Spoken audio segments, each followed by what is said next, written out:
I really don't know much. You know, it's just one of those things. You know, like I said, you know, they're focused on stuff right now with what who they're drafting and what they're going through right now, and I guess that'll be a process we'll be talking about in the next few days. But as of right now, I have no information on that. But in terms of a decision though, as to whether to go or whether to come back. You know, it's one of those things. Still, you just gotta keep deciding, and all that kind of stuff. And right now, I hadn't really had a chance to sit down and go through everything with my family and everything. But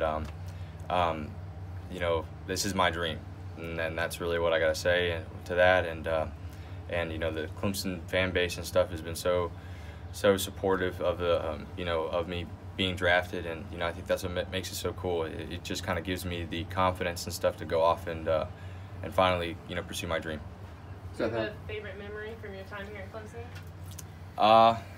Definitely one of my favorite memories would definitely be just being a part of a team that has had so many come from behind wins, and I think it's an experience that I can't really put into words because it's happened so many times. And I think throughout my 3 years, I just think as a whole, those memories to me, the games where we're not supposed to win, the ones that it's coming down to the last two innings, inning, and we're down, and we somewhere or another pull it out. I think those are the memories that I'm going to cherish for a long time. What about that home run in Georgia?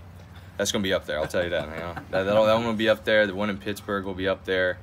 Florida State one will be up there. South Carolina. Yeah. That's probably, the South Carolina one, there's nothing I can put into words that really describes the feeling of what happened there.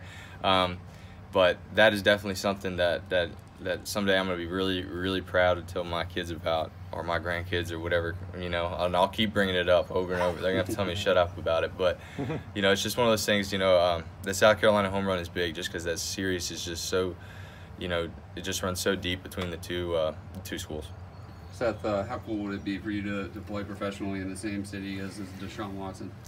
It'd be cool. Him, Hopkins, you got to think of, all the guys that just, run through that area, and it was really cool because, they reached out to me and, congratulated me, and all of a sudden I'm like, wow, I feel like a little fangirl again, just going, oh gosh, telling my dad who loves football, and he's like, really, you have his number? Are you sick of it? I was like, nah, you can't have it, Dad. Come on, let's be real here.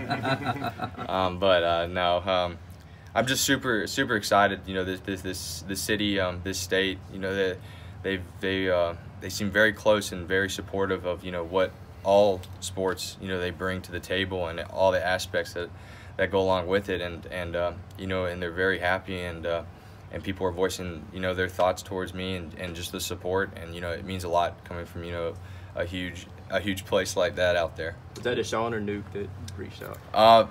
Hopkins actually just reached out to me, and that was pretty cool, DeAndre, and it's just crazy. I'm checking my phone, and it's on Twitter on my DMs, and I'm like, oh my gosh. I look at my girlfriend Taylor, and I was like, Hopkins just sliding in my DMs, man. How funny is that?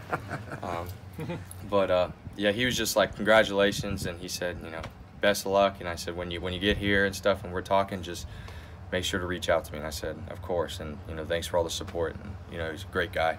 I know you have plenty of time to talk with the family, your advisor, him to talk with them. Do you have a optimum target as to when you'd like to have a decision in place as to what you plan to do? Honestly, I have no idea, and I think that kind of goes with what the people in the office, my corner, and obviously theirs as well. And right now I'm riding the wave of just emotions and all the things that I've worked so extremely hard. Stayed up so late, got up super early, all those days, all those nights that I've worked extremely hard. When I didn't want to work anymore, and right now I'm just sitting back, finally taking a big deep breath. Did you know the Astros liked you? Had you had some conversations? Yeah, they actually we talked quite a few times. Throughout high school, I was really close with the area scout, and we talked on a regular basis and stuff. And I think for me, I was not expecting anything because with the draft and everything that goes along with it, you just can't expect anything. There were so many picks that that were not expected in certain spots, and that's what makes the draft so cool, and that's what can also make it kind of scary. And so when I think it finally set in, and I was super excited and just super comfortable because obviously right now their track record is incredible when it comes to what they're doing, and and they're a great group of respectable, gentlemen when it comes to how they go about their business, and I think that's just an incredible outlook on what their organization preaches.